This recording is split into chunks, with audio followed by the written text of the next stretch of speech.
하나님 말씀은 마태복음 14장 22절에서 33절입니다.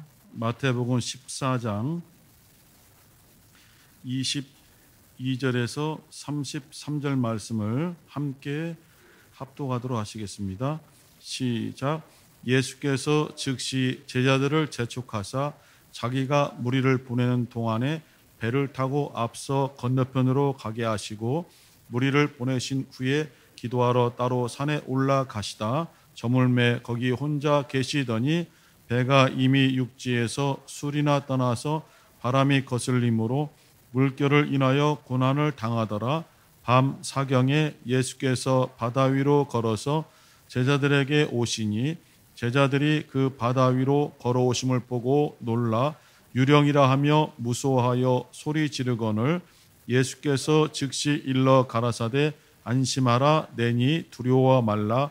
베드로가 대답하여 가로되 주여 만일 주시어든 나를 명하사 물 위로 오라 하소서 한데 오라 하시니 베드로가 배에서 내려 물 위로 걸어서 예수께로 가되 바람을 보고 무서워 빠져가는지라 소리질러 가로되 주여 나를 구원하소서 하니 예수께서 즉시 손을 내밀어 저를 붙잡으시며 가라사대 믿음이 적은 자여 왜 의심하였느냐 하시고 배에 함께 오름에 바람이 그치는지라 배에 있는 사람들이 예수께 절하며 가로되 진실로 하나님의 아들이로소이다 하더라. 아멘. 32절 배에 함께 오름에 라는 구절을 제목으로 삼고 함께 말씀을 나누겠습니다.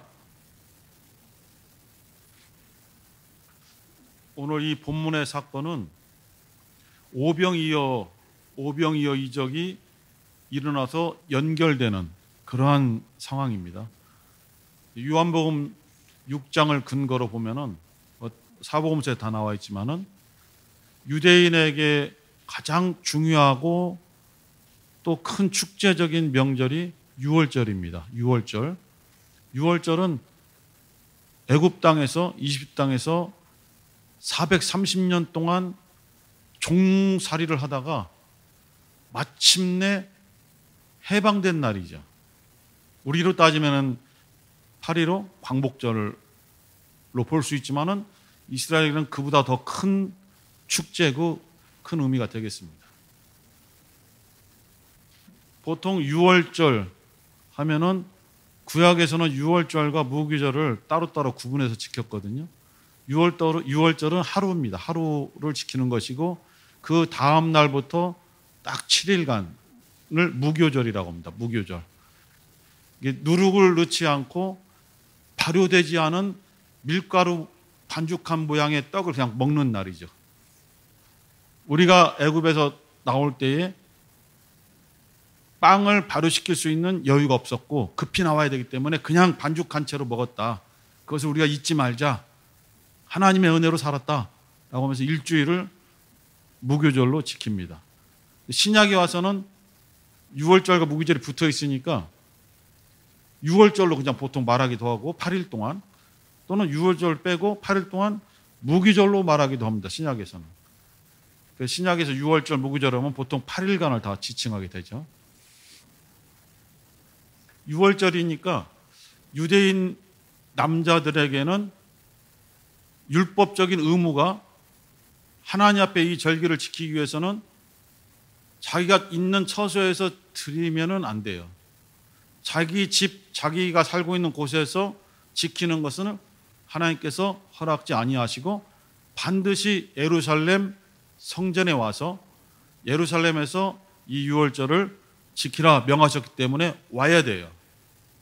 그러나 너무 먼 곳에 살고 여러 가지 상황과 환경 때문에 내 형편을 생각하다 보니까 오지 못하는 사람들이 많죠. 그런데 믿음 있는 사람들은 그래도 자기의 생업을 다 포기하고 정말 걸어서 와야 되기 때문에 아주 오래 걸리는 겁니다. 유월절 지키기 위해서는 어떤 곳에서는 가까운 곳에 일주일 전쯤에 출발하고 또 어떤 곳에서는 보름 전 또는 한 달 전, 심지어는 몇 달 전에 출발해야만 유월절을 지킬 수 있는 그런 사람들도 있어요. 그런데 하여튼 유월절에 사람들이 많이 모여왔다가 놀라운 일들을 목격하게 됩니다. 나사렛 예수라는 사람이 나타나서 병자들을 막 고치는 거예요. 그리고 여러 가지 사람이 할 수 없는 이적들을 행하는 것을 지켜본 사람도 있고 들은 사람도 있어요. 그래서 유월절을 지키러 온 김에 그 예수라는 사람이 어디 있느냐? 바로 저기 있다 하니까 사람들이 몰려들기 시작한 거예요. 예수를 만나려고 준비해서 온 것이 아니고 유월절을 지키러 왔다가 예루살렘에서 예수에 대한 소문을 듣고 예수가 계신 곳으로 몰려들다 보니까 이들이 음식 같은 거 준비되지 않고 무작정 집회에 참석하게 된 거예요. 주님이 말씀을 전하실 때에 짧게 하든 길게 하든 끝나면은 가지를 않고 그 이후에 한 사람 한 사람 연약한 사람들을 안수해 주시고 또 치료해 주시고 또 여러 가지 말씀도 들어주고 상담도 해주시는 그 순간을 기다리다 보니까 길어지는 거예요. 준비한 음식은 다 끝났고 보통 남자만 5,000명이라고 기록되어 있는데 여자나 아이들까지 하면은 뭐 만에서 한 2만 명 정도까지 잡을 수 있죠. 이 당시에 지금도 그 10,000명 정도 모이면은 많이 모이는 것인데 이 당시에 그 정도 숫자가 모였다는 것은 아주 많이 모인 것이고 로마 관리들에게는 이거는 좀 위험한 모임이에요. 이렇게 많은 사람들이 모여서 뭐하나 혹시라도 로마 황제를 욕하고 로마의 어떤 지배를 또 반동으로 선동하는 모임이 아닐까라는 것 때문에 항상 집중되어 있고 곤두서 있죠. 그런데 예수께서 보니까 이 사람들이 가져온 음식이 없는 거죠. 빌립에게 묻기를 이 사람들을 어떻게 먹여야 될 것인가, 어느 정도 규모가 들어갈 것인가 물으니까 빌립이 대략 계산해도 한 200데나리온어치의 떡이 필요합니다. 한 사람의 하루 일당이 1데나리온이니까 200데나리온이면 거의 200일의 품삯이 있어야만 한 끼를 먹일 수 있다는 거예요. 모인 사람을. 그런데 그만한 돈도 없고 그렇게 할 수 있는 여건도 안 됩니다 라고 말할 때에 옆에 있던 안드레가 이 어린아이가 주님께 드리라고 조그만 떡덩이 5덩이하고 보리떡 5덩이하고 조그만 말린 건지 아니면 이렇게 소금으로 절여서 갖고 다니면서 먹을 수 있는 그런 형태의 물고기일 텐데 그것을 2마리만 가지고 있는데 이것이 있는데 주님께는 좀 소용이 될 수 있지만은 이곳에 모인 많은 사람에게는 어떤 도움이 되겠습니까? 라고 묻는 장면이 나오죠. 주님께서는 몰라서 물어본 것이 아니라 제자들이 어떠한 믿음의 말을 할까 시험하신다라는 구절이 있거든요. 주님이 보실 때도 이미 계산이 나오고 지금 우리가 가지고 있는 형편으로 할 수 없다는 것을 아시지만은 제자들이 주님을 어떠한 분으로 인정하고 있는가를 보시는 거예요. 그런데 제자들 아무도 주님의 능력을 신뢰를 하지 않은 것이죠. 근데 주님은 그 어린아이가 가져온 조그만 떡덩이 그리고 물고기 5병2혈을 받으시고 손을 대시고 막 하나님께 축복 기도를 하시죠. 하나님께 감사 기도하시고 여기 이제 간단하게 요한복음에 축사하시고 되는데 축복 기도란 뜻이죠. 축복 하나님께 빌고 하나님께 감사했다 해서 축사인데요. 무엇이나 기도했을까? 당연히 이 음식을 주시면 감사합니다. 그렇죠. 하지만은 자기를 위한 기도가 아니라 이곳에 모여있는 수천 명의 사람들이 이 음식으로 먹을 수 있도록 은혜를 베풀어 주소서라는 기도거든요. 아무도 주님이 하시는 그 일들을 옳다고 보지 않는 거예요. 다 부정적으로 받아들이는 거예요. 어떻게 그럴 수 있는가? 어린아이의 한 끼 음식인데 이것을 어떻게 수천 명이 먹을 수 있는가? 이것은 안 된다라는 생각이 깔려 있는 것이죠. 그러나 주님은 기도하시고 제자들을 불러서 조그만 바구니에 그 떡 5덩이와 물고기 2마리를 넣어주시고 나눠주라는 거예요. 나눠줄 게 있어야 나눠주죠. 그런데 나눠주는 거예요. 그런데 이 조그만 바구니에서 꺼내서 주면은 쳐다보면 또 그대로 있어. 또 꺼내주면 그대로 있어. 한 번에 많이 하나님께서 허락해 주셔서 나눠준 것이 아니고 나누어 줄 때마다 제자들의 그 믿음을 보시는 거예요. 이렇게. 구약에 보면은 사르밧 과부가 있죠. 이게 이제 여러 가지 뭐 발음상 또는 지역상 사렙다라고도 부르고 사르밧이라고도 부릅니다. 그 마을은 이스라엘 땅에 있는 마을이 아니고 이스라엘 북쪽에 있는 시돈, 바알 숭배를 하는 나라에 속한 조그만 마을이에요. 이스라엘 땅에 얼마나 가난한 사람들이 많고 얼마나 배고픈 사람들이 많이 있습니까? 하나님께서 엘리야를 통해서 엘리야가 기도함으로 3년 6개월 동안 비가 오지 않아서 다 그 이스라엘뿐만 아니라 중동 일대가 전부 다 메말라 그런 그때입니다. 그런데 하나님은 그 엘리야를 이스라엘 땅으로 보내지 않고 바알 숭배가 극심한 그 마을로 보냈다 이것입니다. 그것은 뭐냐면은 하나님께서 보실 때에 이스라엘 땅이라고 해서 하나님이 세우신 땅이라고 해서 그곳에만 믿음이 있는 것이 아니라 그 이외에 우상 숭배가 극심한 그 땅에 보니까 그 안에서도 하나님을 믿는 이방 여인이 있는 거죠. 하나님은 엘리야를 그곳으로 보내는 거죠. 그곳으로 보내요. 근데 그 엘리야가 도착했을 때에 그 사르밧 과부의 집의 형편이 어떻느냐? 곡식 그릇에서 팍팍 긁어서 다 먹고 보니까 딱 한 끼, 배불리 먹는 것도 아니고 간신히 허기짐만 변할 수 있는 한 끼 분량의 곡식 가루가 있는 거예요. 그래서 아들하고 둘이 오늘 이게 마지막 양식이니 이것을 우리가 빵으로 만들어서 먹은 다음에 죽자. 더 이상 구할 수 없으니까. 다른 것도 다 가물어서 곡식을 구할 수 없으니까. 그게 결단하고 이제 빵을 만들려고 하는 그 순간에 엘리야가 들이닥치는 거죠. 엘리야는 축복하러 온 것이 아니라 하나님께서 계속 인도해 준 거예요. 지금 이세벨을 피해서 도망가고 있는 중이니까. 들어갔는데 오랜 시간을 도망왔기 때문에 엘리야도 지치고 배가 고프고 먹을 것이 없는 것이죠. 그래서 그 사르밧 과부에게 너희 집에 있는 그 마지막 곡식 가루, 떡을 만들 수 있는 가루를 만들어서 나에게 달라.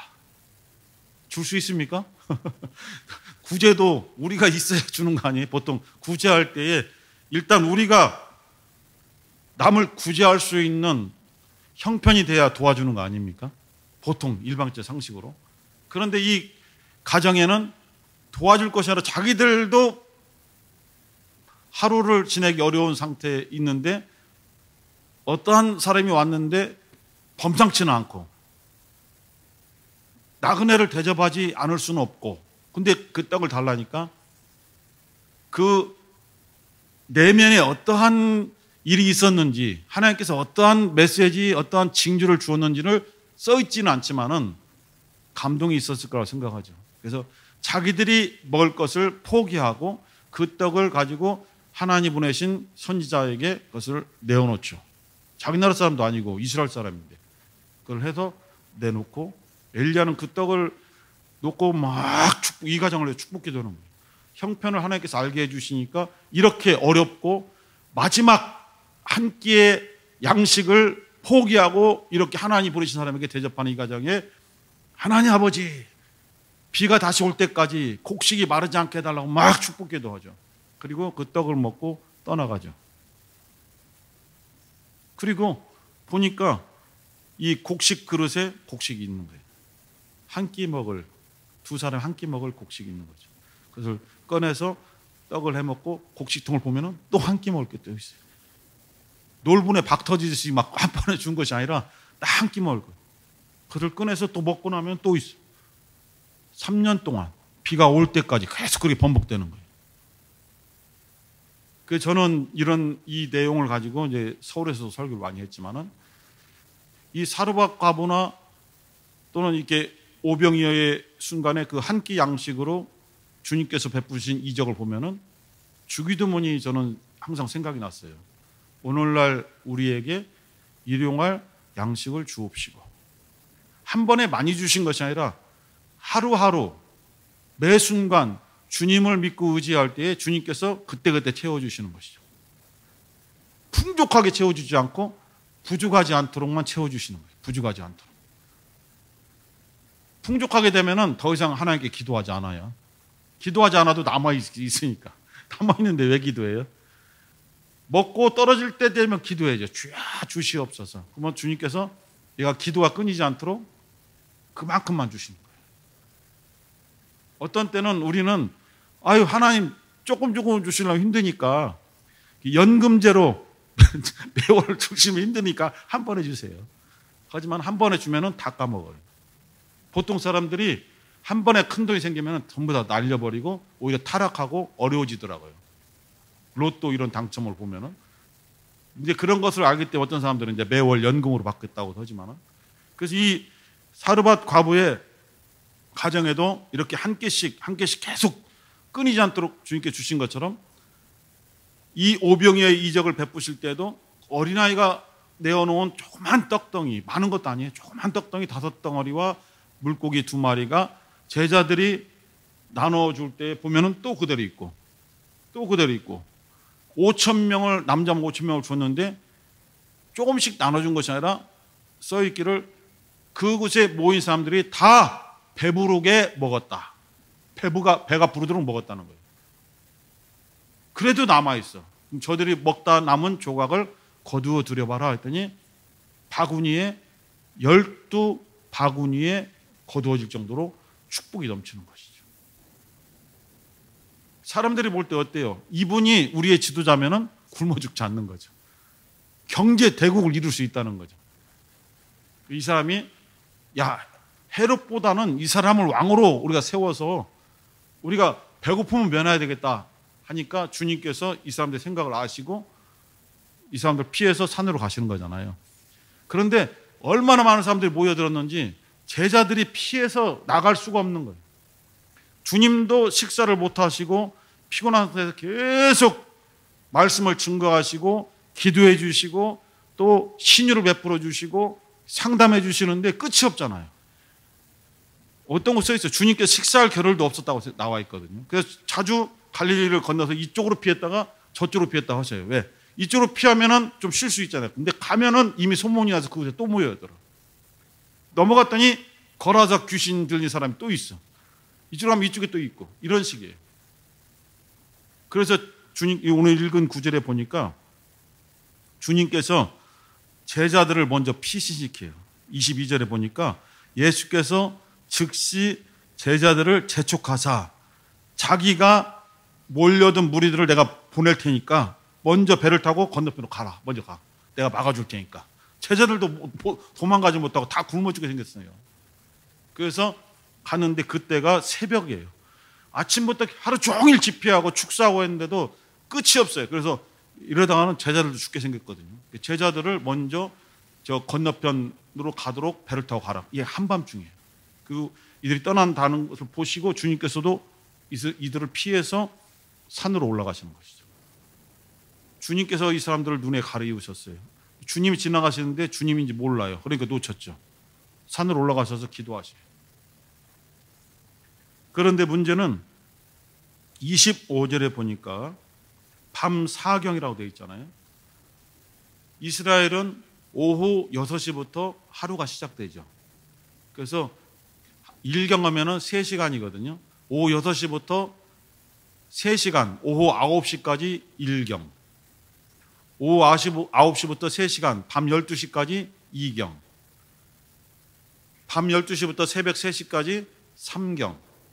새벽 3시부터 아침 6시까지 4경. 그리고 4경이죠. 4경이니까 새벽 3시부터 6시 사이예요. 그 정도로 잠까지도 못 자고 지금 피신을 하는 것이거든요. 어두워요. 아무리 새벽이지만 아직도 빛이 들어오지 않기 때문에 어두워요. 산에서 바다를 봤을 때에 그 배가 보이겠어요? 깜깜한 새벽에? 안 보이죠. 안 보이는데도 주님은 기도하시면서 제자들이 잘 가고 있나 계속 주시하는 거예요. 제자들을. 주님께서 우리를 계속 지켜보시는 거예요. 주님께서 우리들을 이렇게 가라, 저쪽으로 가라, 저 일을 해서 너는 앞으로 나아가라. 각각에게 메시지가 오잖아요. 너는 이런 비전을 갖고 일을 해라, 사역을 해라, 선교를 해라, 이런 일을 해라, 교육해라. 우리 각각 오지만은 주님께서 우리 각각을 다 지금 지켜보고 계시는 거예요. 잘 가고 있나, 잘 하고 있나를 지켜보고 계시는 거예요. 그런데 좀 어려운 일이 생겼어요. 풍랑이 있는 거예요. 어두운 데다가 풍랑이 일어. 이 갈릴리 바다가 막 출렁출렁 하잖아요. 무엇을 할 수 없어요. 밝은 날씨에서도 할 수 없어요. 그런데 밤 새벽 거의 새벽녘에 일어나서 이런 일이 나니까 도대체 제자들이 어떻게 해야 될지 모르고 무서워하고 막 어떻게 우왕좌왕하는 거예요. 그것을 주님이 보고 계셨다는 거예요. 계속 떠날 때부터 보고 계시는 거예요. 산에서 기도하시면서 도저히 안 되겠다라고 판단됐을 때 그냥 산에서 내려와서 바다를 그냥 뛰어드신 거예요. 헤엄치는 것이 아니고 바다를 걸어가시는 거예요. 물 위로. 지금 이거는 상식적으로 안 맞는 거죠. 불가능합니다. 혹시 여러분 옛날에 그 넷플릭스라든가 이런 데서 혹시 메시아라는 미드 보셨나요? 미드? 메시아가 다시 나타났어요.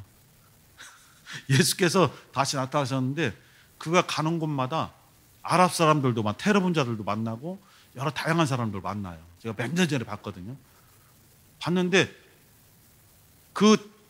이 아랍권에 중동의 이란이라든가 이라크 이쪽에 막 레바논 이쪽에 테러 분자들이 주님과 대화를 하면서 눈물을 막 흘려요. 그냥 흘리면서 그냥 해소가 돼.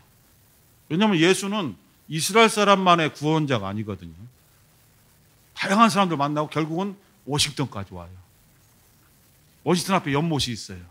사람들이 다 지켜보는 거예요. 지켜보는데 연못을 걸어가시면서 딱 끝나버려요. 6부장인가 7부장인가 모르겠네요. 아주 오래전에 4, 5년 전에 본 것 같은데. 궁금하시면 500원 내시면 그거는 좀 괜찮더라고요. 여러 가지 의미로 믿는 건 아닌데 좀 시사해 주는 바가 있어서 좀 봤거든요. 주님께서 바다로 걸어오신다는 것이 상상할 수 없는 거죠. 이때도 그렇지만 지금도 상상할 수 없는 거잖아요. 그러니까 이 풍랑이 일고 어두운데 저쪽에서 사람 형체가 자꾸 가까이 오는 거예요. 배 쪽으로. 누가 사람인 줄 알겠어요. 주님의 모습이라 할지라도 누가 예수라고 인정하겠냐 이거예요. 보니까 제자들이 유령인 줄 알았다는 거예요. 유령. 유령이 뭐예요? 귀신인 줄 알았다는 거예요. 바다 가운데서 걸어서 오니까 이해할 수 없죠. 그런데 예수께서 27절에 너무 놀라니까 가라사대가 아니에요. 예수께서 즉시 일러 가라사대. 26절에 보니까 이 사람들이 난리 난 거예요. 무서워서 소리 지르고 와 소리 지르고 그냥 아이고 무서워가 아니라 막 소리 지르고 난리가 난 거예요. 꽥꽥 소리 지르고. 그러니까 예수께서 빠르게 즉시 나야 나야 나 안심해 무서워하지 마. 얼마나 급하게 말하셨을게요. 그 말을 듣고 항상 뭐든지 몰라도 먼저 손을 드는 사람이 있죠.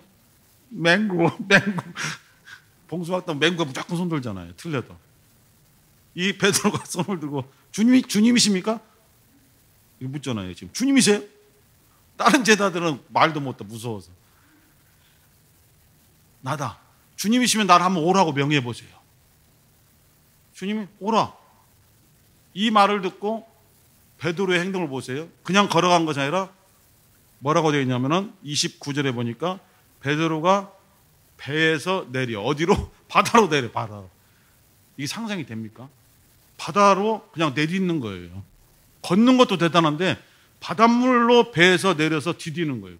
그건 있을 수 없는 일이죠. 불가능한 환경 속에 주님의 말씀을 믿고 그 환경 속에 들어갈 수 있느냐를 보시는 거죠. 굉장히 어려운 거죠. 오늘날 우리들에게도 이론적으로, 사회적으로, 경제적으로, 과학적으로 어떤 일이든 간에 내게 닥쳐진 환경이 내 힘으로는 도저히 할 수 없는 한계라는 것을 우리가 알아요. 근데 주님께서는 다른 길을 주시지 않아요. 어떤 때는 우리가 이게 너무 어려우니까 다른 대안을 주세요. 다른 피할 길을 주세요. 다른 지혜를 주세요. 다른 길로 인도해 주세요 라고 기도를 하잖아요. 근데 주님은 그 길로 들어가라 이렇게 말해요. 네가 피하지 말고 너의 그 고난의 길로 들어가라 라고 명하실 때에 과연 그 말을 믿고 죽음이 있는, 위험이 있는 곳으로 발을 내디딜 사람들이 있는가, 이걸 보시는 것 같아요. 그리고 나서 걸어요. 내린 다음에 물 위로 걸어요. 왜? 주님께서 여기 계시니까. 그런데 베드로의 한계, 우리의 한계는 뭐예요? 계속 주님께 집중하면 되는데 결국은 환경이, 풍랑이 갑자기 쫙 파도가 치면서 얼굴을 때리잖아요. 온몸이 젖어버리잖아요. 아이고, 내가 지금 뭐 하는 건가? 내가 광신도 아닌가? 내가 과연 이게 믿음인가? 아이고, 상적으로 생각하지 하는 순간에 그냥 빠져버리는 거예요. 다 끝나버리는 거예요. 그렇잖아요. 주의 말씀대로 움직이다가 갑자기 세상적인 생각이 들어가요. 야, 아무리 네가 믿음이 있어도 그래. 이거는 믿는 게 아니라 너 미친 거야 라는 소리가 들어오는 순간에 그런가 하면은 이제 끝나는 거예요. 그런 소리를 많이 집어넣어줘요, 우리들에게. 세상에서, 가족들이, 친구들이 옆에서. 빠져들죠. 끝났다. 불안한 것이 아니라 베드로는 그때 체면이고 뭐고 살려주세요. 주님 살려주세요 라고 소리 지르잖아요. 주님께서 빠져들어간 베드로의 손을 붙잡아 서서 일으켜 주시죠. 믿음이 적은 자여 왜 의심했느냐. 이게 책망이고 혼내키는 걸 보이세요? 아니면은 정말 주님이 안타깝고 이를 사랑하는 마음으로 붙잡아 주시는 음성으로 들리세요? 여러분 힘들어할 때 혼내켜 보세요. 빗나가죠? 자식도 빗나갑니다. 막 엉망진창이 되는데 거봐 내가 말이라는데 잘됐어 이놈 시키냐 하면은 타락하시고 딴 데로 빗나갈 수 있어요. 근데 주님께서 그러한 뜻으로 지금 혼내키시는 겁니까? 아니죠. 안타까운 거죠. 저는 그렇게 들려요. 안타까워서 손을 붙잡아 주시면서 너 왜 믿음이 없어? 왜 두려워했어? 내가 있잖아 하면서 붙잡아 주셔서 일으키시잖아요. 그리고 오늘 제목처럼 32절에 배에 함께 오르셨다. 베드로를 건지셔서 배에 함께 오르셨다. 더 중요한 건 뭔지 아세요? 그 다음에 구절이 뭐예요? 배에 함께 오름에 읽어보세요. 32절에 배에 함께 오름에 그 다음에 바람이 그치는지라. 예수께서 명하신 것이 아니에요. 다른 환경도 있어요. 근데 여기서는 이 본문에서는 바람아 멈춰, 파도야 멈춰 라고 명하지 않았어요. 고난당하고 있는 제자들, 힘들어하는 제자들, 지금 죽기 살기로 어떻게 할지 모르고 막 우왕좌왕하고 물을 퍼내고 있으면서 정말 무서워 떨고 있는 그 제자들이 타고 있는 배에 베드로의 손을 잡고 함께 딱 올라가는 그 순간에 바람이 딱 그쳐버렸어요. 주님이 함께 하시는 그곳에 진정한 평안이 있는 거예요. 주님이 우리가 고난당하는 현장 속으로 같이 들어오셔서 함께 임하는 그 순간에 끝나는 거예요, 고난은. 그것을 가르쳐주고 있어요. 그래서 저는 이 마태복음에서만 이렇게 돼 있고 다른 데서 혹시 명령한 것이 있나라고 사복음서를 다 찾아봤더니 아니에요. 다 똑같아요. 주님께서 배에 오르시니까 그냥 끝났어요. 이와 같이 우리의 인생 속에서 삶 속에서 어려운 곳으로 자꾸 들어가라 명하시는데 우리가 주저하고 힘들어하고 다른 길을 자꾸 찾잖아요. 근데 주님께서는 오라라고 명하시거든요. 고난의 현장 속에 내가 있으니 오라라고 명하시니까 주님이 있는 곳으로 들어가고 또 주님께서는 베드로를 건져서 배에 올려주시고 자기는 그냥 다른 길로 그냥 걸어서 가신 것이 아니라 그 배에 함께 오르시니까 그 배에 다가왔던 바람이 딱 그쳐. 그래서 저는 이 말씀을 보면서 여기서 무를 걷고 오라 하니까 그 말씀대로 순종해서 걸어가는 그 이적도 중요하잖아요. 근데 저는 오늘은 주님께서 배에 함께 오르셨을 때에 바람이 그쳐버렸다. 여기에 아주 꽂혔어요.